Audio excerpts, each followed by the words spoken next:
सकाळ वृत्तपत्राच्या मुंबई आवृत्तीचा 42वा वर्धापन दिन काल वाशीमध्ये साजरा करण्यात आला। या निमित्तानं रंग उधळू चला या संगीतमय कार्यक्रमाचं विष्णुदास भावे नाट्यगृहात आयोजन करण्यात आलं होतं। यावेळी सकाळचे अनेक मान्यवरही उपस्थित होते। सकाळ वृत्तपत्राच्या मुंबई आवृत्तीचा 42वा वर्धापन दिन काल वाशीतल्या विष्णुदास नाट्यगृहात मोठ्या थाटात साजरा करण्यात आला। यावेळी सकाळ समूहाचे मुंबईचे सर्व मान्यवर तसंच सकाळचे वाचकही उपस्थित होते। या वर्धापन दिनानिमित्त अनेक सांस्कृतिक कार्यक्रमांचं आयोजनही करण्यात आलं होतं। सोडून जाऊ नका आवराया मला, सोडून जाऊ नका आवराया मला, सोडून जाऊ नका।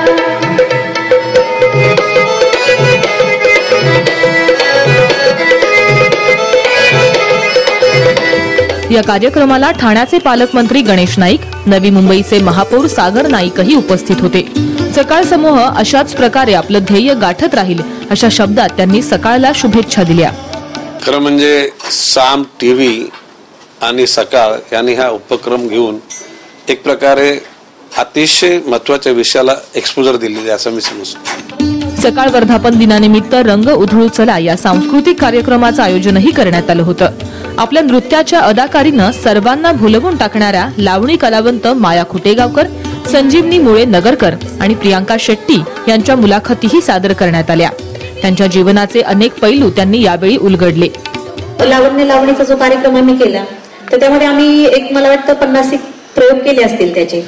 तर त्यामध्ये मला इतका उदंड प्रतिसाद मिळाला की मी स्वप्नातही विचार करू शकत नव्हते। पण त्यानंतर मी असं ठरवलं की आपल्याला आता हेच करायचं म्हणून। यावेळी महाराष्ट्रातल्या प्रसिद्ध गायकांनी म्हणजेच उर्मिला धनगर आणि राहुल सक्सेना या दोघांनी आपल्या गाण्यांनी प्रेक्षकांना मंत्रमुग्ध केलं। त्याचप्रमाणे सकाळ समूहाला आपल्या शुभेच्छाही दिल्या। छान वाटतंय की नेहमीप्रमाणे आजही आम्ही छान आमची कला सादर करू लोकांसमोर। मी गाणार आहे, माझ्यावर राहुल देखील गाणार आहे, तर मजा येणार आहे। आज सकाळचा वर्धापन दिवस आहे तर त्यासाठी खूप खूप शुभेच्छा माझ्यातर्फे। या कार्यक्रमात सहभागी झालेल्या सर्व वाचकांनी तसंच प्रेक्षकांनी सकाळ समूहाला शुभेच्छा देत आपली मोलाची उपस्थिती लावली। साम टीव्ही, नवी मुंबई।